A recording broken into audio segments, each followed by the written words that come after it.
एक जंगल में हिरन, कछुआ, कौआ और चूहा रहते थे। उन चारों में बहुत ही गाढ़ी मित्रता थी। चारों एक दूसरे से बहुत प्रेम किया करते थे। सभी दोस्त सुख में तो एक साथ रहते थे ही, साथ ही कठिनाई आने पर ढाल बनकर एक दूसरे की सहायता करते थे और एक दूसरे को संकट से भी बचाते थे। एक बार जंगल में एक शिकारी आ गया। वह जंगल में किसी अच्छे एयर महंगे जानवर को फंसाने के लिए आया था ताकि वह उस जानवर को बाजार में बेचकर उससे अच्छे खासे रुपए कमा सके। शिकारी ने अपना जाल बिछा दिया और शिकारी के उस जाल में उन दोस्तों में से एक हिरन उस जाल में फंस गया। अब बेचारा हिरन असहाय सा जाल में फंसा था। उसे लगा कि आज मेरी मृत्यु निश्चित है। इस डर से वह घबराने लगा। तभी उसके मित्र कौए ने ये सब देखा और उसने कछुआ और चूहे को भी हिरन की सहायता के लिए बुला लिया।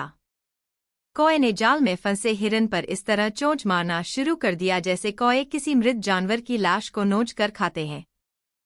अब शिकारी को लगा कि कहीं यह हिरन मर तो नहीं गया। तभी कछुआ उसके आगे से गुजरा।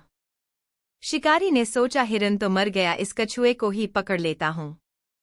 इसको बेचकर बीवी मैं बहुत से रुपए कमा सकता हूँ। यही सोचकर वह कछुए के पीछे पीछे चल दिया। इधर मौका पाते ही चूहे ने अपने नुकीले दांतों की सहायता से हिरन का सारा जाल काट डाला और उसे आजाद कर दिया। शिकारी कछुए के पीछे पीछे जा ही रहा था कि तभी कौआ उड़ता हुआ आया और कछुए को अपनी चोंच में दबाकर उड़ाकर ले गया। इस तरह सभी मित्रों ने मिलकर एक दूसरे की जान बचाई।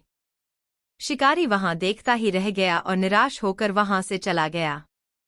शिक्षा, एकता की शक्ति से बड़ी कोई भी शक्ति नहीं होती। एक समय की बात है, एक छोटे से गांव में एक जादुई तालाब था। लोग कहते थे कि जो भी इस तालाब के पास जाता वहां सोना पा सकता था। लेकिन इस तालाब के पास जाने का रास्ता बहुत ही खतरनाक था। गांव में एक गरीब परिवार रहता था। उनके पास कुछ भी सोने के लिए नहीं था और वे दिन रात मेहनत करते थे।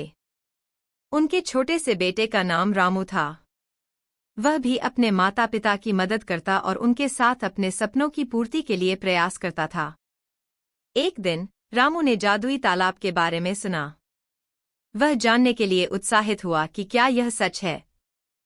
वह रात को चुपचाप घर से निकला और तालाब की ओर बढ़ा।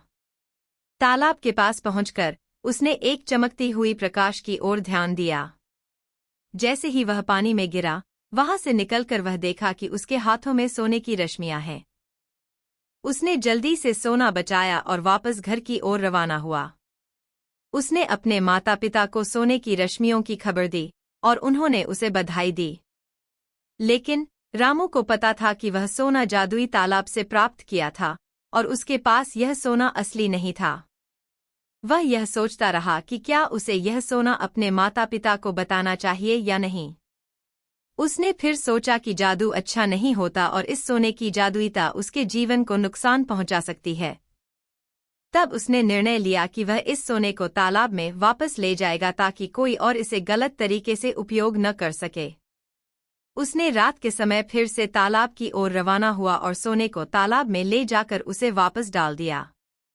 रामू ने समझा कि सच्चे धन की प्राप्ति में मेहनत और ईमानदारी ही सबसे बड़ा मार्ग है।